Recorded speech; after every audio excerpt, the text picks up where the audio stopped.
Hello students, तो यहाँ पे हम कंटिन्यू करेंगे forces and laws of motion का लेक्चर 2। लेक्चर 1 में हमने क्या क्या पढ़ लिया था। लेक्चर 1 में हमने फर्स्ट लॉ और second law of motion cover कर लिया था और जो है कॉजेज ऑफ मोशन पढ़ा था, डेरिवेशन पढ़ा था सेकंड लॉ ऑफ मोशन का। इसमें जो है हम सेकंड लॉ ऑफ मोशन जो पढ़ा था उसके ढेर सारे न्यूमेरिकल करने वाले हैं। सबसे पहले हम उसके न्यूमेरिकल करेंगे सेकंड लॉ ऑफ मोशन का फार्मूला यूज करके, और फिर हम इसमें पढ़ने वाले हैं कंजर्वेशन ऑफ मोमेंटम प्रिंसिपल पढ़ेंगे कि मोमेंटम किस तरह से कंजर्व रहता है। तो ये ढेर सारी चीजें आज हम इसमें देखने वाले हैं। जितने भी एक्सरसाइज के मेन प्रॉब्लम्स हैं वो यहाँ पे हम देखेंगे, किस तरह से हम जो है इनको अप्लाई करेंगे फार्मूलाज को और किस तरह से हम सॉल्व करेंगे, वो हम सारी चीजें यहाँ पे आज एक्सप्लेन करने वाले हैं। ओके, तो हम यहाँ पे देखेंगे पहला क्वेश्चन। पहले क्वेश्चन में क्या है, एक constant force act on an object of mass 5 kg। एक 5 kg का मास है, उस पे कांस्टेंट फोर्स लग रहा है। तो सबसे पहले फिजिक्स के न्यूमेरिकल में न्यूमेरिकल को समझना है। एक बार सबसे पहले उसको कंप्लीट पढ़ना है, उसके बाद में जो गिवन डेटा है उसको लिखते जाएंगे। एक constant force acts on A object of mass 5 kg for 2 second. किसी ऑब्जेक्ट का मास 5 kg का है, उस पर 2 सेकेंड के लिए कोई कांस्टेंट फोर्स लगता है and changes its velocity from 3 metre पर सेकेंड टू 7 मीटर पर सेकेंड। और वेलोसिटी को 3 मीटर पर सेकेंड से 7 मीटर पर सेकेंड चेंज कर देता है। मतलब इनिशियल वेलोसिटी 3 मीटर पर सेकेंड है, फाइनल वेलोसिटी 7 मीटर पर सेकेंड है। Find the magnitude of the force. Change in velocity हो रहा है, वेलोसिटी चेंज होने की वजह से क्या होगा, एक्सीलरेशन होगा। एक्सीलरेशन होगा तो क्या होगा, उसमें फोर्स है। फोर्स का फार्मूला हमने पढ़ा है एक्सीलरेशन के टर्म में, F = ma। तो वही फार्मूला यहाँ पे अप्लाई कर देंगे। फिर now if the force acts for 5 second, अगर 2 सेकेंड की जगह 5 सेकेंड वो वर्क करता है फोर्स, तो what would be the final velocity of the object. तो हमें फाइनल वेलोसिटी बतानी है। ओके, तो हम इसको कैलकुलेट कैसे करेंगे। सबसे पहले जो गिवन डेटा है हम उसको लिख लेते हैं। गिवन डेटा क्या है, mass of the object is given, mass of the object is 5 kg। Okay, then duration, time duration is 2 second. Okay, and changes its velocity from 3 metre पर सेकेंड टू 7 मीटर पर second. Means initial velocity is 3 metre पर second and final velocity v is 7 metre पर second. Okay, now we want to calculate the force. Force हमें calculate करना है, magnitude of force. तो से from the second law of motion what was the formula, F = m × a। Okay, m × a। इसको हम दूसरे form में भी लिख सकते हैं। m × a की जगह क्या होता है, acceleration change in velocity upon time. Change in velocity मतलब b - u/t लिख सकते हैं इसको। एक्सीलरेशन को, एक्सीलरेशन की जगह हम क्या लिख सकते हैं, v - u/t। देखिए हमें यहाँ पे m भी मालूम है, v भी मालूम है, फाइनल वेलोसिटी u भी, इनिशियल वेलोसिटी भी मालूम है और टाइम मालूम है। सिंपल, हमें वैल्यूज क्या करनी है, इसमें पुट कर देनी है। वैल्यूज पुट कर दीजिए। मास कितना है, 5 kg है, फाइनल वेलोसिटी कितनी है, 7 है, और इनिशियल वेलोसिटी कितनी है, 3 है, और टाइम कितना दे रखा है, 2 दे रखा है। तो 5 7 में 3 जाएंगे, 4/2। 2 से 4 को कैंसिल कर देंगे, 2 जा 4, 5 × 2 10 न्यूटन। क्या आ जाएगा, F = 10 न्यूटन। ओके, अच्छा इसकी दूसरी यूनिट अगर हम लिखना चाहें तो क्या हो जाएगी, यहां से देखिए दूसरी यूनिट इसकी क्या होगी, ऐसा यूनिट मास की किलोग्राम होती है और एक्सीलरेशन की होती है मीटर पर सेकेंड स्क्वायर। तो हम इसको ऐसे भी लिख सकते हैं, 10 किलोग्राम मीटर पर सेकेंड स्क्वायर। तो ये यहां से कैलकुलेट हो गया। ठीक है, फोर्स यहां से कैलकुलेट हो गया। Very simple. ठीक है, बहुत सिंपल है, इसमें कुछ करना नहीं था, सिर्फ हमें फार्मूला अप्लाई करना था। अब वो क्या कह रहा है, now what he is saying, now if the force acts for 5 second. Same force जो है वो 5 सेकेंड तक अगर एक्ट करता है, टाइम ड्यूरेशन चेंज हो गई, t = 5 second. What would be the final velocity of the object? देखिए सेम फार्मूला लगाएंगे, F = m × v - u। a की जगह क्या लिखेंगे, b - u/t। ठीक है, ये वाला फार्मूला हमेशा याद रखिएगा, बहुत ही इंपॉर्टेंट फार्मूला है। F = ma। बस एक्सीलरेशन की जगह कभी कभी हमें क्या है, v - u/t प्लेस करना पड़ता है, क्योंकि एक्सीलरेशन क्या है, change in velocity upon time. Okay, तो F कितना दे रखा है, F is 10 न्यूटन। ओके, मास कितना है, मास इज सेम, कितना, 5 kg। मास तो चेंज नहीं हुआ है। फाइनल वेलोसिटी हमें कैलकुलेट करनी है, माइनस इनिशियल वेलोसिटी कितनी है, initial velocity 3 metre per second है। अब टाइम ड्यूरेशन चेंज होगी, what is the time duration now, time duration is 5 second. देखिए यहाँ से 5 से और ये 5 कैंसिल हो गया, v minus 3 is equal to, यहां से क्या आ गया v माइनस 3, इधर बचा v minus 3 is equal to कितना आ गया 10। तो यहां से देखिए velocity is equal to 10 plus 3 is equal to 13 metre पर सेकेंड।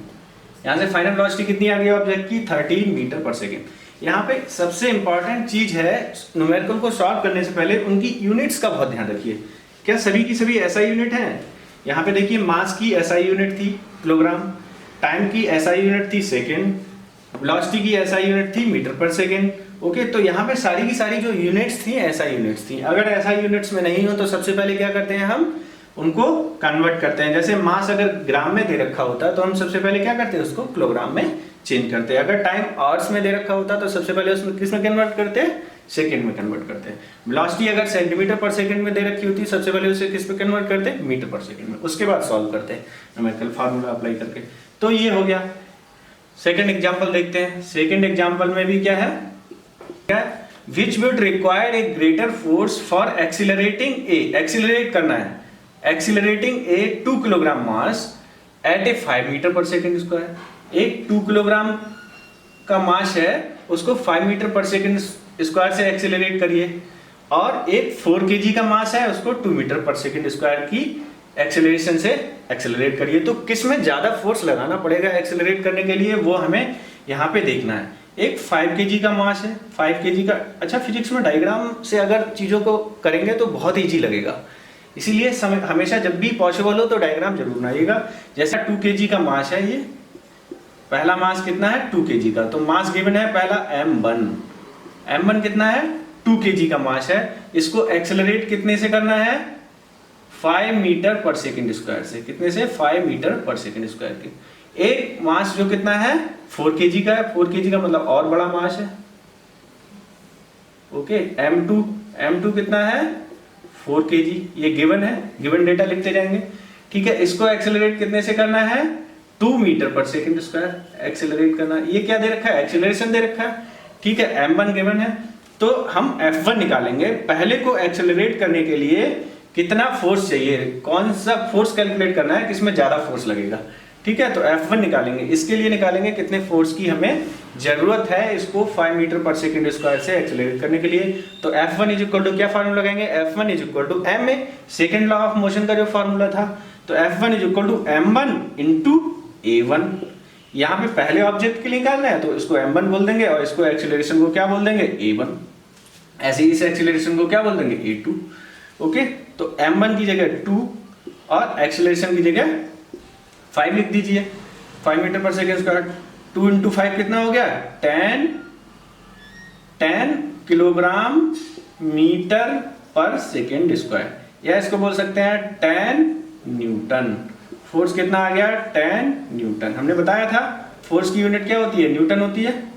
ठीक है, 10 न्यूटन। एन को हमेशा कैपिटल बनाते हैं, कभी भी स्मॉल मत बनाइएगा, क्योंकि जितने भी साइंटिस्ट के नाम से जो यूनिट्स दी होती हैं वो हमेशा कैपिटल से लिखी जाती हैं, स्मॉल से कभी भी नहीं लिखते, क्योंकि उनका रिस्पेक्ट करना होता है। इतने बड़े साइंटिस्ट हैं, उन्होंने ये यूनिट दी है, ठीक है, उनके नाम पे ये यूनिट मिली है, तो उसको कैपिटल में लिखेंगे।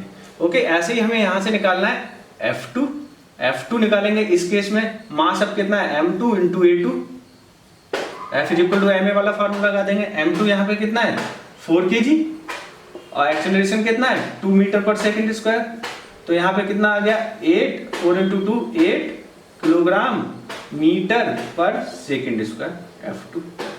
ठीक है, या F2 को ऐसे भी लिख सकते हैं, F2 is equal to 8 Newton. तो F1 और F2 में कौन सा बड़ा है, ये वाला फर्स्ट वन। इसका मतलब 2 kg मास को 5 मीटर पर सेकंड स्क्वायर से एक्सेलरेट करने के लिए आपको ज्यादा फोर्स चाहिए। क्या ये वाला फोर्स जो है क्या है, ज्यादा है, ये वाला फोर्स ज्यादा है, और ये वाला फोर्स 4 kg मास को एक्सेलरेट करने के लिए जो फोर्स चाहिए वो कंपैरेटिवली कम चाहिए फोर्स। यहाँ पे मास तो कम है इसका, लेकिन इसका एक्सेलरेशन जो है ना, एक्सेलरेट करने के लिए जो हम देख रहे हैं वो एक्सेलरेट हमें ज्यादा उससे करना है, इसीलिए इसमें फोर्स जो है ज्यादा लग रहा है इसको एक्सेलरेट करने के लिए। ओके, तो ये क्लियर हो गया। तो यहाँ से हम नेक्स्ट एग्जांपल देखेंगे। नेक्स्ट एग्जांपल क्या है, a motor car is moving with a velocity of 108 kilometre per hour and it takes 4 second to stop after the brakes are applied. कितना टाइम लगता है उसको स्टॉप करने में, ब्रेक जब अप्लाई करते हैं 4 second. Calculate the force exerted by the brakes. अब ब्रेक जो है पीछे की तरफ कोई फोर्स लगा रहे होंगे तभी तो व्हीकल स्टॉप करेगी, तो वो हमें फोर्स बताना है कितना लग रहा है on the motor car if its mass along with the passengers is 1000 kg। Total mass उस मोटर कार में जो है कुछ पैसेंजर्स भी बैठे हैं, तो उन टोटल मास जो है अलोंग विद द पैसेंजर कितना है 1000 kg। ठीक है, तो हमें फोर्स कैलकुलेट करना है। यहाँ से सबसे पहली चीज हम यहाँ पे जो डेटा गिवन है वो लिख लेंगे। डेटा गिवन क्या है वो लिख लेंगे हम। यहाँ पे गिवन है यहाँ पे द वेलोसिटी दे रखी है हमें 108 किलोमीटर पर सेकेंड स्क्वायर। ये कौन सी वेलोसिटी होगी, ये इनिशियल वेलोसिटी। पहले इनिशियल मतलब स्टार्टिंग मोटर कार जो है 108 किलोमीटर पर आवर से मूव कर रही है, तो u दे रखा है, u is equal to 108 kilometre per hour. अच्छा एक चीज बताइए, किलोमीटर पर आवर ऐसा यूनिट है? नहीं, ये ऐसा यूनिट नहीं है। तो हम सबसे पहले इसको किस में कन्वर्ट करेंगे, ऐसा यूनिट में। किलोमीटर को मीटर में कन्वर्ट करेंगे और आवर्स को किस में कन्वर्ट करेंगे, सेकंड में कन्वर्ट करेंगे। तो मैंने एक बार बताया है कि किलोमीटर पर आवर को अगर मीटर पर सेकंड में चेंज करते हैं तो एक तो तरीका है कि डायरेक्ट जो है 5/18 से मल्टीप्लाई कर दीजिए। 5/18 से मल्टीप्लाई कर देंगे अगर, तो किलोमीटर पर आवर जो है वो मीटर पर सेकंड में कन्वर्ट हो जाएगा। अगर 5/18 से मल्टीप्लाई करेंगे तो 5/18 से मल्टीप्लाई करते हैं, 18 से 108 कैंसिल हो जाएगा, कितना आएगा 6। तो 5 × 6 कितना आ गया 30 मीटर। 5 × 6 30 मीटर पर सेकेंड। ओके, तो यहाँ से इनिशियल वेलोसिटी आ गई 30 मीटर पर सेकेंड। अच्छा ये 5/18 से क्यों मल्टीप्लाई करते हैं, बताया था किलोमीटर को जब मीटर में कन्वर्ट करेंगे तो यहाँ पे 1000 से मल्टीप्लाई करेंगे न्यूमरेटर में, और आवर्स को जब सेकेंड में कन्वर्ट करेंगे तो आवर्स को सबसे पहले किस में कन्वर्ट करो, मिनट्स में, तो 60 से मल्टीप्लाई करेंगे, और मिनट्स को सेकंड में कन्वर्ट करेंगे तो फिर 60 से मल्टीप्लाई करेंगे। तो इसको जब हम सॉल्व करेंगे, इसको सॉल्व करेंगे 2 0 से 2 0 ये कैंसिल हो गया, 10/36 का मतलब क्या हुआ 5/18। तो ये सॉल्व करके 5/18 आता है। इसीलिए डायरेक्ट अगर जब भी हमें कन्वर्ट करना हो तो क्या करते हैं, किलोमीटर पर आवर को मीटर पर सेकंड में अगर कन्वर्ट करना हो तो 5/18 से मल्टीप्लाई कर दिया। ओके, तो 30 मीटर पर सेकंड आ गया यहाँ से। अच्छा मीटर पर सेकंड को किलोमीटर पर आवर में कन्वर्ट करना होता है तो क्या करते हैं 18/5 से, 5/18 की जगह कितने से 18/5 से मल्टीप्लाई करना पड़ता। ओके, तो यहाँ से इनिशियल वेलोसिटी हमने ऐसा यूनिट में लिख ली। It takes 4 second to stop, मतलब टाइम ड्यूरेशन क्या है स्टॉप होने का 4 सेकेंड। कितना है 4 सेकेंड। ये तो ऐसा यूनिट में है, इसको एज इट इज रहने देंगे। After the brakes are applied calculate the force exerted. अब देखिए फाइनल वेलोसिटी क्या हो गई, ब्रेक्स अप्लाई करने मोटर कार जो है वो क्या होगा, रेस्ट में आ गई होगी, स्टॉप हो जाएगी। तो स्टॉप होने का मतलब है जो फाइनल वेलोसिटी क्या हो जाएगी, 0 हो जाएगी। ठीक है, अब देखिए वेलोसिटी चेंज हो रही है। वेलोसिटी पहले 30 मीटर पर सेकेंड थी, अब कितनी हो रही है 0 हो रही है। इसका मतलब कोई एक्सीलरेशन लग रहा है, एक्सीलरेशन लग रहा है। ठीक है, क्योंकि वेलोसिटी चेंज हो रही है, velocity change of velocity with time क्या बोलते हैं, एक्सीलरेशन। तो यहाँ पे कोई एक्सीलरेशन लग रहा है, तो वो एक्सीलरेशन सबसे पहले हम निकाल लेंगे। एक्सीलरेशन का फार्मूला क्या होता है, final velocity minus initial velocity upon time interval. Final velocity है 0, फाइनल वेलोसिटी कितनी है 0, फाइनल वेलोसिटी है 0, इनिशियल वेलोसिटी कितनी है 30 मीटर पर सेकेंड अपॉन टाइम इंटरवल कितना है 4 सेकेंड। ठीक है, तो ये माइनस का साइन आएगा, 0 में 30 जाएंगे कितना माइनस बचेगा, -30/4। इसको डिवाइड करेंगे तो कितना आ जाएगा 7.5, माइनस में आएगा -7.5 मीटर पर second square. Okay, -7.5। Acceleration minus में क्यों है, माइनस साइन क्यों यहाँ पे आ रहा है, क्योंकि जो एक्सीलरेशन लग रहा है वो पीछे की तरफ, opposite to the motion. Acceleration जो लग रहा है वो अपोजिट टू द मोशन। जैसे कोई एक कार है और कार ये जो है इधर 108 की स्पीड से जा रही है, 108 किलोमीटर पर आवर की स्पीड से जा रही है। ठीक है, तो जब अप्लाई करोगे ब्रेक तो इस पे एक्सीलरेशन किधर लगेगा, इधर अपोजिट डायरेक्शन में। इस डायरेक्शन में नहीं, ब्रेक अप्लाई करने पे इधर की तरफ लगेगा। तो ये एक्सीलरेशन जो है कितना है 7.5 मीटर पर सेकेंड स्क्वायर, अपोजिट डायरेक्शन में, opposite to the motion. Okay, यहाँ से एक्सीलरेशन मालूम पड़ गया। अब हमें बताना मास इज गिवन, मास कितना है, मास कितना दिया हुआ है, mass is equal to 1000 kg। हो गया क्वेश्चन। एक्सेलरेशन कैलकुलेट कर लिया, मास हमें मालूम है, तो फोर्स कितना चाहिए, फोर्स रिक्वायर्ड। यहां से क्या पूछ रहा है, कैलकुलेट द फोर्स एक्सर्टेड, कितना फोर्स लग रहा है उसको स्टॉप करने में। ब्रेक फोर्स किससे लग रहा है, ब्रेक से, तो वो फोर्स कितना लग रहा है ब्रेक के द्वारा, ठीक है, तो वो हमें कैलकुलेट करना है। सेकेंड लॉ ऑफ मोशन का फार्मूला लगाएंगे, F is equal to m into A, mass है 1000 kg, एक्सेलरेशन कितना है -7.5, यहाँ पे माइनस साइन जरूर लगाइएगा, -7.5, तो ये कितना आ गया यहाँ से 750 न्यूटन। -7.5 को 1000 से मल्टीप्लाई कर देंगे तो कितना आ जाएगा 750, माइनस साइन को भूलिएगा मत, इसका मतलब -750 newton. F is equal to कितना है -750 न्यूटन। तो देखिए यहां से माइनस साइन क्या दिखाता है, माइनस साइन क्या दिखा रहा है, माइनस साइन शो कर रहा है कि force is applied opposite to the direction of motion, force जो अप्लाई किया है वो opposite to the direction of motion. अगर फोर्स भी इसका मतलब इधर किधर लग रहा है, इस डायरेक्शन में लग रहा है, कितना 750 Newton.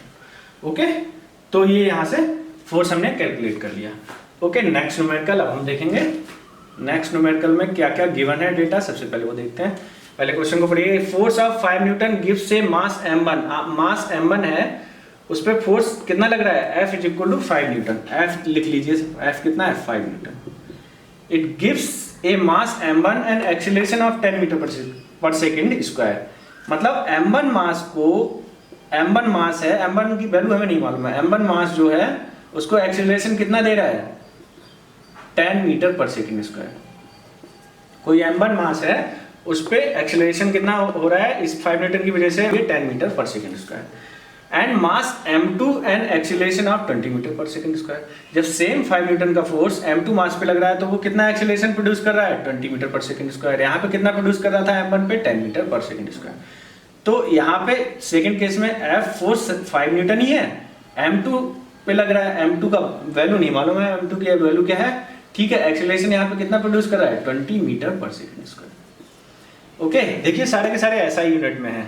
What acceleration would it give if both the masses were tied together. अगर दोनों के मास को टाई कर दिया जाता है, साथ में बांध दिया जाता है, तो सेम जो फोर्स है वो कितना एक्सीलरेशन प्रोड्यूस करेगा। सबसे पहले तो हमें m1 m2 मालूम होने चाहिए, मास की वैल्यू क्या है। तो सबसे पहले वही हम सेकेंड लॉ ऑफ मोशन लगाएंगे। सेकेंड लॉ ऑफ मोशन लगाएंगे, F1 पहले केस में देखेंगे F is equal to m1 into a1, ठीक है। F कितना दे रखा है 5 Newton is equal to m1 की वैल्यू हमें कैलकुलेट करनी है, a1 दे रखा है 10, तो यहां से m1 निकाल लेंगे। m1 इज इक्वल टू 5/10, 5/10 हो जाएगा 0.5 किलोग्राम। कितना आ गया 0.5 को 10 से डिवाइड करेंगे तो कितना आ जाएगा 0.5 किलोग्राम। ऐसे ही सेकंड केस में m2 के केस में देखेंगे तो F is equal to m2 into a2। m2 कितना दे रखा है नहीं मालूम, कैलकुलेट करना है, m2 हमें कैलकुलेट करना है, ठीक है। a2 हमें मालूम है। F की वैल्यू सेम, फोर्स तो सेम ही है, कितना 5 न्यूटन का, तो 5 इज इक्वल टू m2 हमें कैलकुलेट करना है इंटू a2। एक्सीलरेशन यहाँ पे कितना है a2 दे रखा है हमें कितना 20 मीटर पर सेकेंड स्क्वायर। तो m2 आ गया 5/20 कितना आएगा 0.25। अगर डिवाइड करेंगे तो क्या आएगा 0.25 kg। ओके, 5 को 20 से डिवाइड करेंगे तो कितना आएगा 0.25, डिवाइड करके देख लीजिए। ओके, m1 और m2 की वैल्यू कैलकुलेट कर ली। यहाँ से m1 हमें मालूम पड़ गया, m1 कितना है, ठीक है, और यहाँ से m2 भी मालूम पड़ गया हमें कितना है। अब देखिए क्या कह रहा है, what acceleration would it give if both the masses were tied together. क्या एक्सीलरेशन आएगा अगर दोनों के मास को टाई कर दिया जाए। फोर्स तो सेम ही है, मतलब सेम फोर्स कितना एक्सीलरेशन प्रोड्यूस करेगा। तो टोटल मास अब कितना हो जाएगा, टोटल मास कितना हो जाएगा यहाँ पे m is equal to m1 plus m2, m1 plus m2, m1 कितना है 0.5 प्लस m2 कितना है 0.25, टोटल आ गया 0.75 kg। ओके, कितना आ गया टोटल 0.75 kg। अब हमें बताना है सेम फोर्स लग रहा है F is equal to ma, m की जगह यहाँ पे कितना है 0.75। एक्सीलरेशन अब हमें बताना है कितना है। F इज इक्वल टू कितना है 5, F इज इक्वल टू कितना है 5 न्यूटन, वो तो सेम ही है फोर्स। ओके, तो एक्सीलरेशन इज इक्वल टू कितना हो जाएगा 5/0.75। डेसिमल हटाइए, 2 जीरो बढ़ा लीजिए। ओके, 25 से कैंसिल कर दीजिए, 25 3 जा 75 और 25 2 जा 50, 20/3, 20/3 मीटर पर सेकेंड स्क्वायर। कितना आया एक्सीलरेशन? एक्सीलरेशन यहां से आया 20/3 मीटर पर सेकेंड स्क्वायर। 20/3 मीटर पर सेकेंड स्क्वायर। अगर इसको डिवाइड करेंगे, डिवाइड करने के बाद 20/3 करेंगे तो कितना आ जाएगा, 3 से काटेंगे तो कितना आ जाएगा 6.667 मीटर पर सेकेंड स्क्वायर। इसको डिवाइड करेंगे तो कितना आ जाएगा 6.667 मीटर पर सेकेंड स्क्वायर। लास्ट वाली वैल्यू को राउंड ऑफ कर देते हैं, 7 लिख लेते हैं, तो 6.66 करके आएगा, उसको 6.667 मीटर पर सेकेंड स्क्वायर कर देंगे। ओके, तो ये यहाँ से क्लियर हो गया। दोनों ही अच्छे एग्जांपल्स हैं। यहाँ पे देखिए, सबसे यहाँ पे सारे के सारे देखिए F is equal to M A, जो मैंने बताया F is equal to M A का कितना ज़्यादा यूज है। F is equal to M A से ये वाला न्यूमेरिकल सॉल्व हुआ है, F is equal to M A इस वाले न्यूमेरिकल में अप्लाई किया। तो सेकेंड लॉ ऑफ मोशन बहुत इंपॉर्टेंट है और न्यूमेरिकल्स में इसका बहुत ज़्यादा यूज होता है। ठीक है, तो मालूम क्या होना चाहिए, किस तरह से एक्सीलरेशन कैलकुलेट करते हैं, किसका क्या इफेक्ट होता है, ये सारी चीज़ें। ओके, नेक्स्ट न्यूमेरिकल देखते हैं। तो हम नेक्स्ट एग्जांपल्स देखेंगे। ओके, नेक्स्ट एग्जांपल क्या है, एक बीटी ग्राफ दे रखा है। एग्जांपल नंबर 5 में BT graph is given for a moving wall. एक वॉल है कोई जो मूव कर रही है, मास दे रखा है उस वॉल का कितना है 20 ग्राम। 20 ग्राम, देखिए मास ऐसा यूनिट में नहीं है, ग्राम में दे रखा है। Mass of the wall is 20 ग्राम और वो क्या है, मूव कर रही है किसी, फॉर एग्जांपल जैसे मान लिया कोई फ्लोर है, हॉरिजॉन्टल फ्लोर, और ये वॉल है, ठीक है, और ये मूव कर रही है, ठीक है, इस डायरेक्शन में। क्या होता है, थोड़े टाइम बाद वो वॉल स्टॉप हो जाएगी। ये देखिए इस वॉल, ये वॉल जो है मूव कर रही है और कुछ देर बाद क्या होगा, वो वॉल स्टॉप हो जाएगी अगर उस पर कोई फोर्स ना लगाया जाए। तो उस वॉल के लिए वीटी ग्राफ दे रखा है, velocity versus time graph.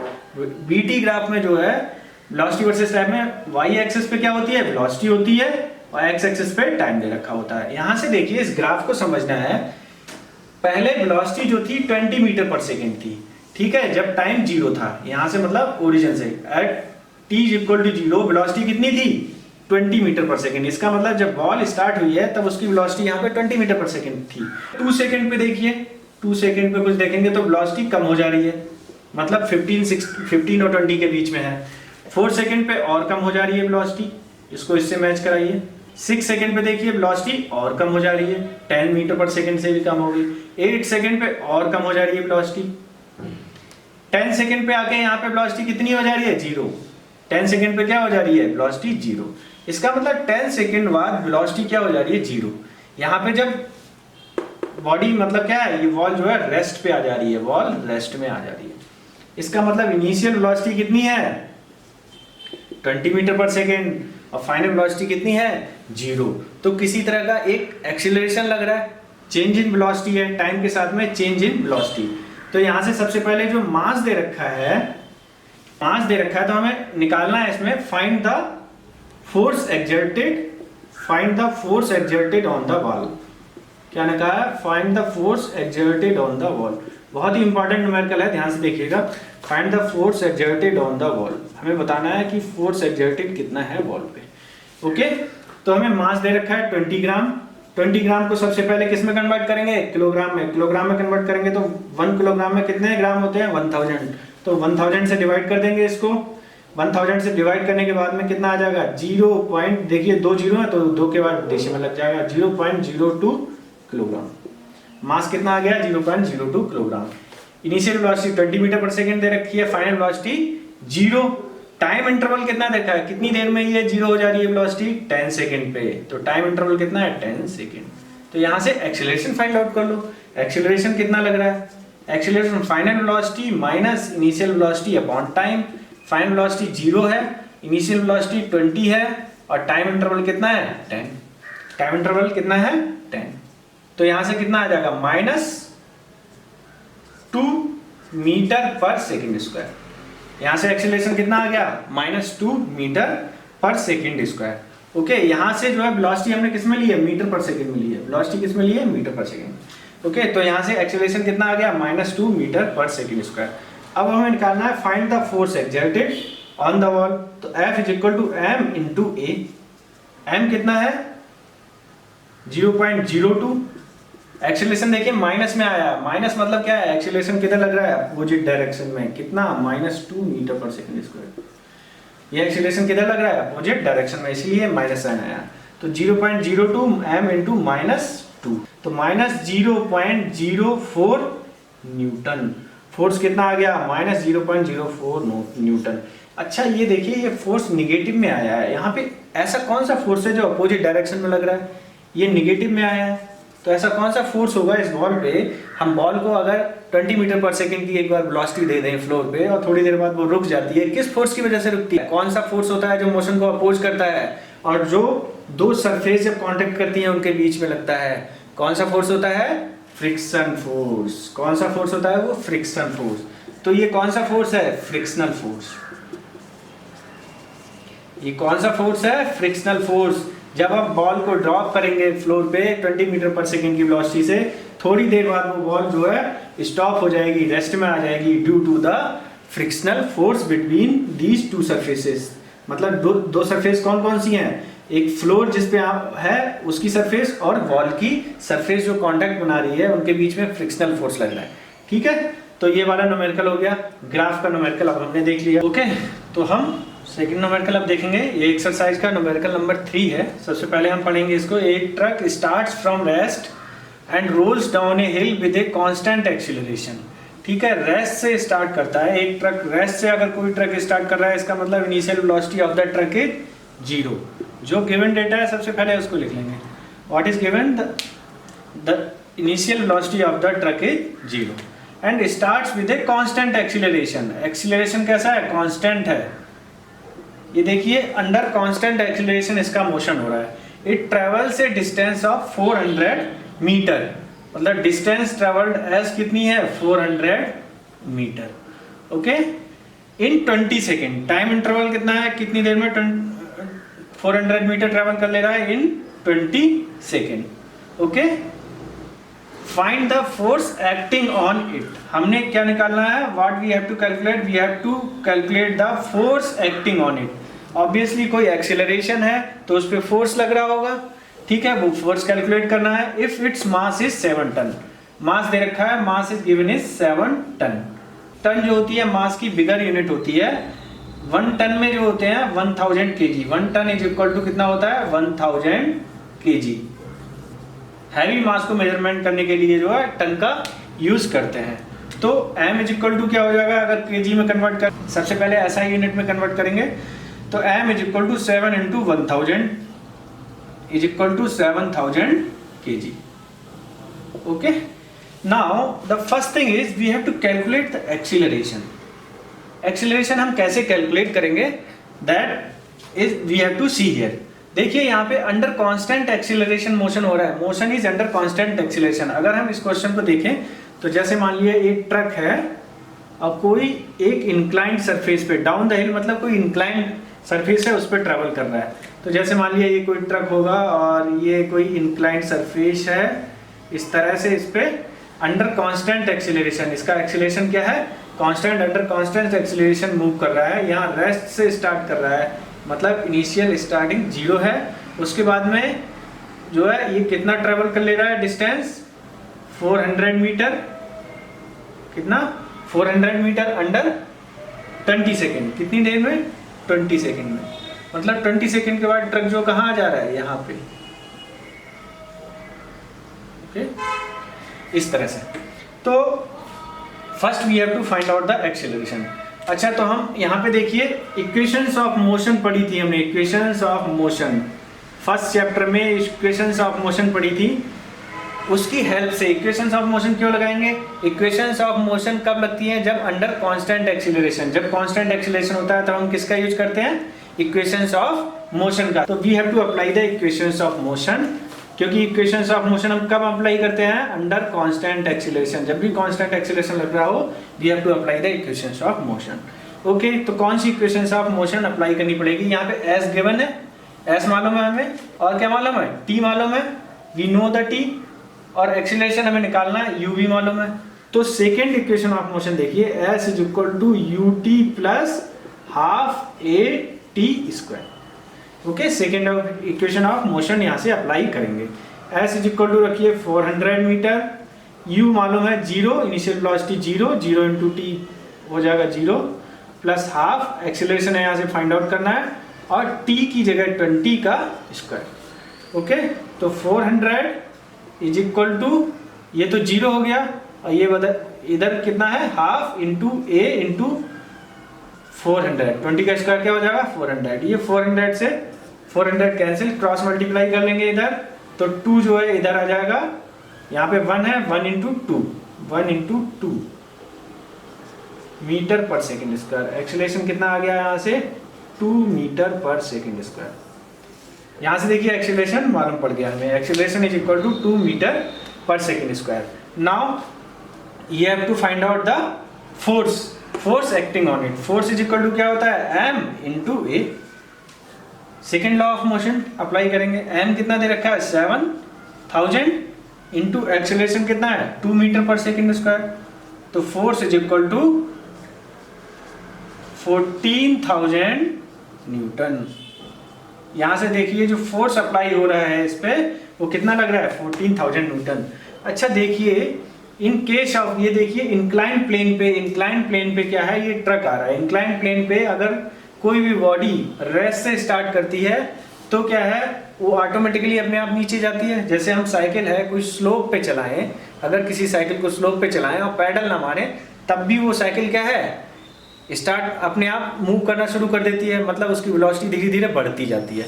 Because of what, because of gravity, क्योंकि ग्रेविटी फोर्स लग रहा होता है नीचे की तरफ, ग्रेविटेशनल एक्सीलरेशन लग रहा है नीचे की तरफ, इसकी ही वजह से जो है क्या हो रहा है, वेलोसिटी बढ़ रही है। सेम यहाँ पे ट्रक पे भी क्या लग रहा है, ग्रेविटेशनल फोर्स लग रहा है। ग्रेविटेशनल फोर्स किधर की तरफ लगता है, नीचे की तरफ। ग्रेविटेशनल फोर्स किधर की तरफ लगता है, नीचे की तरफ। ठीक है, तो ये ग्रेविटेशनल एक्सीलरेशन लग रहा है, इसकी वजह से इसकी क्या हो रही है, वेलोसिटी बढ़ रही है।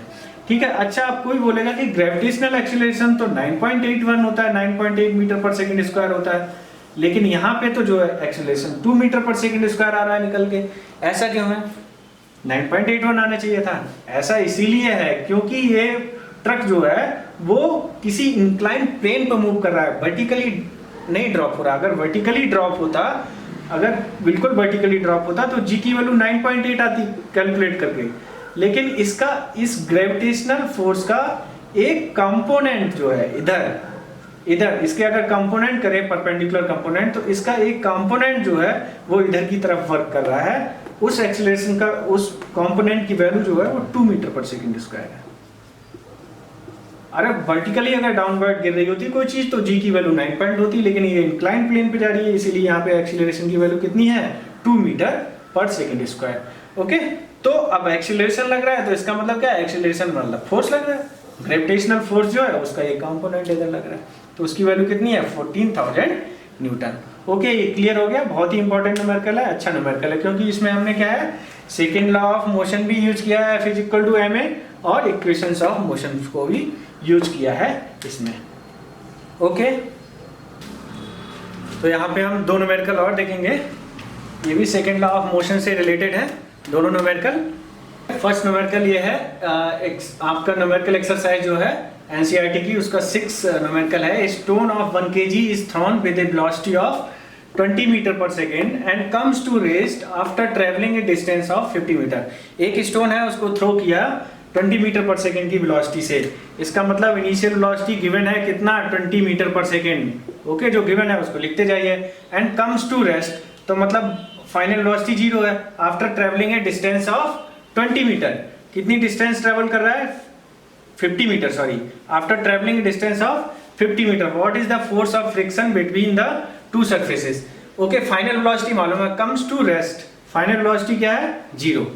कोई स्टोन है आपने फेंका ऐसे ओके, तो क्या हुआ, अर्थ पे फेंका, किस पे, जमीन पे। मान लिया जैसे कंचा फेंकते हैं, कंचे को initial velocity 20 metre per second दी, थोड़ी देर बाद आफ्टर 50 मीटर ट्रैवल करने के बाद क्या हुआ, रेस्ट में आ गया, 0 मीटर पर सेकंड हो गई, ठीक है, 50 मीटर ट्रैवल करने के बाद distance. What is the force of friction acting between the surfaces. मान लिया जैसे इस सरफेस पे आपने फेंका, यहाँ पे जो वेलोसिटी थी इस स्टोन की वो कितनी थी, 20 मीटर पर सेकेंड,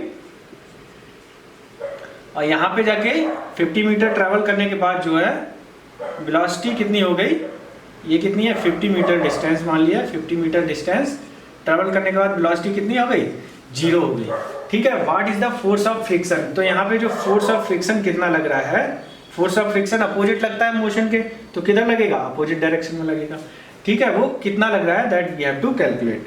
सो देखिए यहाँ पे क्या है, फोर्स ऑफ फ्रिक्शन लग रहा है, फोर्स ऑफ फ्रिक्शन लग रहा है, ये भी क्या है, पहले वेलोसिटी 20 मीटर पर सेकंड थी, बाद में वेलोसिटी 0 हो जा रही है, means it is a case of constant acceleration. कोई कांस्टेंट एक्सीलरेशन लग रहा है इसमें पीछे की तरफ को, तभी तो वेलोसिटी उसकी चेंज हो रही है।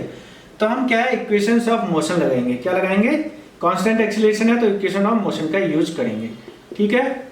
ऐसी कौन सी इक्वेशन ऑफ मोशन है जिसमें v मालूम, v यूज हो, u का यूज हो और s का यूज हो, जिससे कि हम एक्सीलरेशन यूज कर लें। थर्ड इक्वेशन ऑफ मोशन अगर देखेंगे, v square is equal to u square plus 2as, ठीक है। यहाँ से हम एक्सीलरेशन, ये होमवर्क है आपके लिए, होमवर्क है, ठीक है, क्योंकि ऑलरेडी मैंने इस तरह का एक न्यूमेरिकल करा दिया है। तो क्या है, v square is equal to u square plus 2as। v मालूम है आपको, v कितना है, v की वैल्यू रख दीजिए, v कितना है 0, u कितना है 20 प्लस 2a, एक्सेलरेशन निकालना है, s की वैल्यू कितनी है 50। यहां से एक्सेलरेशन कैलकुलेट कर लीजिए, एक्सेलरेशन कैलकुलेट हो जाएगा, देन अप्लाई द फार्मूला, ठीक है। एक्सेलरेशन इस डायरेक्शन में मालूम पड़ जाएगा, ये एक्सेलरेशन पक्का निगेटिव आएगा, क्यों, ये अपोजिट डायरेक्शन में लग रहा है, force of friction opposite direction में लगता है ना, तो ये एक्सेलरेशन भी निगेटिव आएगा।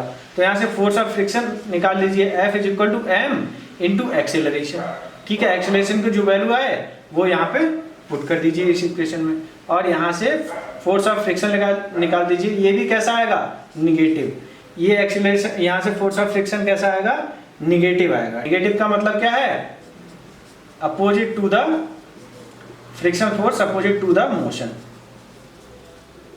मोशन के अपोजिट में लगेगा। तो इस क्वेश्चन को सॉल्व कर लीजिए, न्यूमेरिकल, सेम न्यूमेरिकल है, बता दिया फार्मूलेज किस तरह से सॉल्व होगा। ये नेक्स्ट क्वेश्चन देखते हैं, ये है 7, आपकी एक्सरसाइज का जो है न्यूमेरिकल नंबर 7 है, ठीक है। क्या है, एक 8000 kg इंजन पुल से ट्रेन ऑफ 5 वैगन्स। कोई एक इंजन है क्या 8000 kg का, और क्या है वो 5 वैगन, ये 5 वैगन मतलब बोगी जो है पीछे कितनी है, 5 है, इसको पुल कर रहा है अलोंग ए पुल से ट्रेन ऑफ 5 वैगन्स। हर एक वैगन का वेट जो है कितना है, 2000 kg, हर एक का कितना है 2000 kg। तो 5 वैगन है, तो 5 वैगन का 2000 इंटू 5, ठीक है, अलोंग ए हॉरिजॉन्टल ट्रैक, रेलवे ट्रैक पे। ये आपका इंजन है, इसका मास कितना है, इंजन का मास कितना है, मास ऑफ द इंजन, उसको लिख लेंगे me। इंजन का मास कितना है 8000 kg, 8000 kg। Mass of each wagon, तो टोटल मास निकाल लेंगे किसका, जो इसमें डिब्बे हैं उनका मास निकाल लेंगे। टोटल मास कितना हो जाएगा, अगर ईच का कितना है 2000 kg है, तो 5 इंटू 2000 कितना हो जाएगा 10,000 kg, 10,000 kg आ गया। तो total mass of the train including the wagons कितना हो जाएगा, अगर डिब्बे को इंक्लूड कर दिया जाए तो टोटल मास कितना हो जाएगा, m टोटल, mt, इसको लिख देते हैं हम mt से, m टोटल मास। तो क्या हो जाएगा, m टोटल मास जो हो जाएगा 8000 प्लस 10,000 कितना हो गया 18,000 kg, ओके।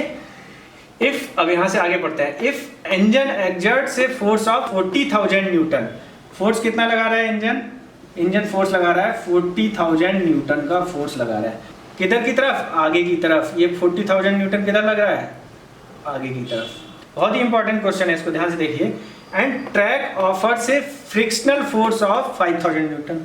ट्रैक जो है क्या है वो, ये ट्रैक कौन सा, ये हॉरिजॉन्टल ट्रैक जो है जिस पे रेलवे लाइन जो है वो इस पे फ्रिक्शनल फोर्स लगा रही है पीछे की तरफ को। कितना फ्रिक्शनल फोर्स ऑफर कर रही है, 5000 न्यूटन। देखिए हमने बताया था फ्रिक्शनल फोर्स कैसा फोर्स है, कांटेक्ट फोर्स है। फ्रिक्शनल फोर्स कैसा फोर्स है, कांटेक्ट फोर्स है। कांटेक्ट फोर्स है तो इन दोनों सरफेस के बीच में लगेगा, व्हील पे और ट्रैक के बीच में, जो व्हील है सर्कुलर और ट्रैक के बीच में। 5000 न्यूटन का किधर लग रहा है, अपोजिट डायरेक्शन में लग रहा है। Calculate the net accelerating force. Net accelerating force कितना है, calculate the net accelerating force. तो नेट एक्सीलरेटिंग फोर्स हम निकालेंगे, कैसे निकालेंगे, आगे की तरफ जो है in the plus x direction में 40,000 न्यूटन लग रहा है। कितना फोर्स लग रहा है, 40,000 लग रहा है। और माइनस एक्स डायरेक्शन में फ्रिक्शनल फोर्स लग रहा है, वो कितना लग रहा है, 5,000 लग रहा है। तो 40,000 में से कितना रिड्यूस कर दीजिए, 5,000 सब्सट्रैक्ट कर देंगे तो कितना आ जाएगा, 35,000 न्यूटन प्लस में आएगा। मतलब टोटल नेट फोर्स जो देखेंगे इस पे वो कितना लग रहा है, 35,000 न्यूटन। किस डायरेक्शन में, प्लस एक्स डायरेक्शन में। पहला वाला क्वेश्चन हो गया, पहला वाला। Second, acceleration of the train का एक्सीलरेशन बताना है अब आपको। तो सेम हमने जो फार्मूला पढ़ा था, जो F = m × a, एक्सीलरेशन निकालना है, ये वैल्यू जो है हमें फाइंड आउट करनी है। तो F हमें मालूम है, नेट फोर्स कितना लग रहा है, 35,000 न्यूटन। मास टोटल कितना है, टोटल मास एम्प्टी निकाला था 18,000 into acceleration.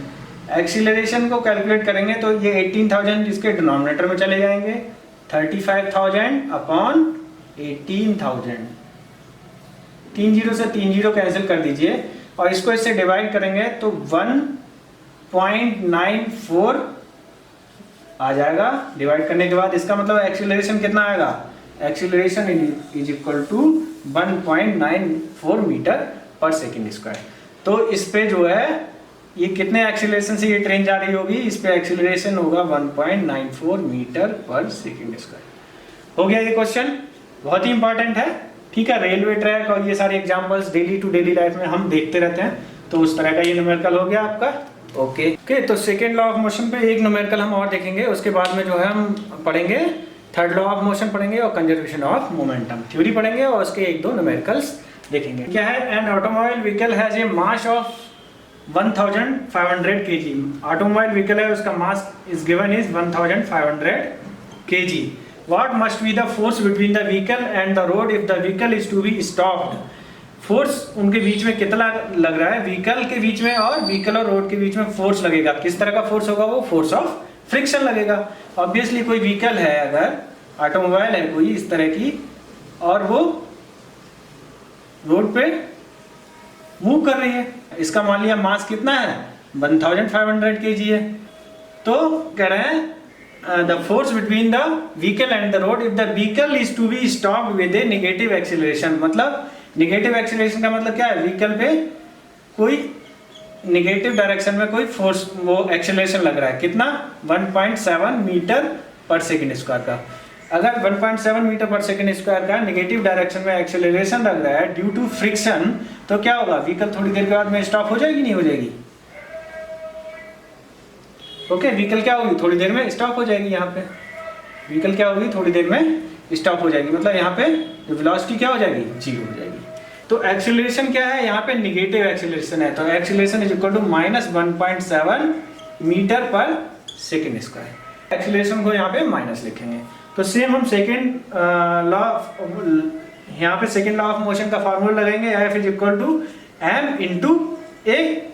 Mass of the vehicle is given 1500 kg into acceleration is -1.7। Okay, multiply करेंगे, माइनस का साइन लगा देंगे यहाँ पे। ओके ओके, यहाँ से मल्टीप्लाई करेंगे तो माइनस का साइन यहाँ पे सबसे पहले लगा देंगे। माइनस का साइन लगाएंगे तो यहाँ से ए डेसिमल यहाँ पे प्लेस कर दिया, तो यहाँ से जो फोर्स जो आएगा, फोर्स ऑफ फ्रिक्शन जो आएगा, मतलब पीछे की तरफ जो फोर्स लग रहा होगा स्टॉप करने के लिए व्हीकल को, वो कितना होगा, 2550।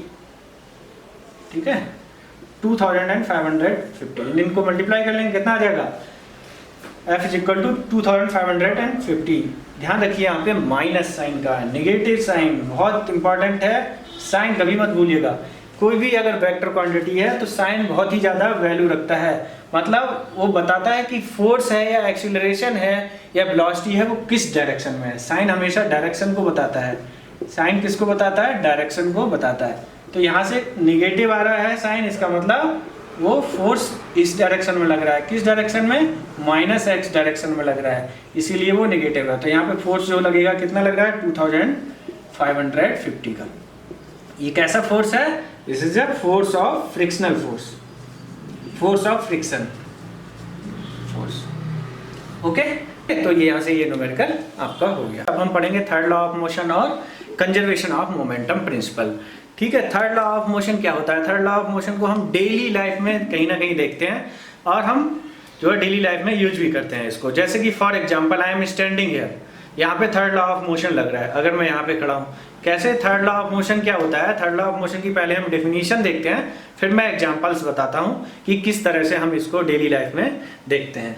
ठीक है, third law of motion it states that when one object exerts a force on another object, the second object instantaneously exerts a force on the first object. These two forces are called action and reaction forces. जब कोई एक object जो है दूसरे object पे कोई force लगाता है, when one object exerts a force on another object, the second object also exerts a force instantaneously on the first object. For example, मैं यहाँ पे खड़ा हुआ हूँ, I am standing here means I am exerting a force on this floor, on this earth floor.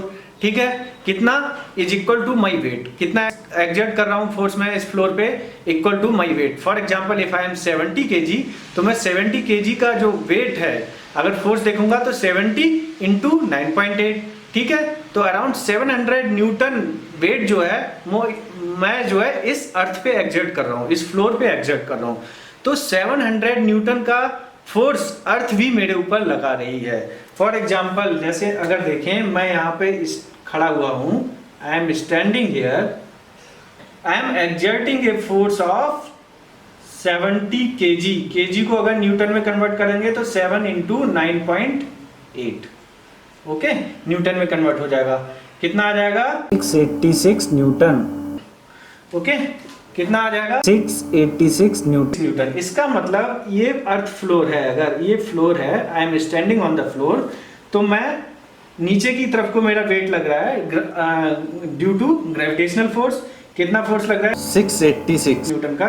तो अर्थ भी मेरे ऊपर 686 का, यहीं पे सेम पॉइंट पे जहां पे मैं खड़ा हुआ हूँ, सेम, क्योंकि मेरे पैर कांटेक्ट में है तो मेरे पैरों पे जो पैरों के थ्रू जो है अर्थ पे फोर्स लग रहा है 86 न्यूटन का।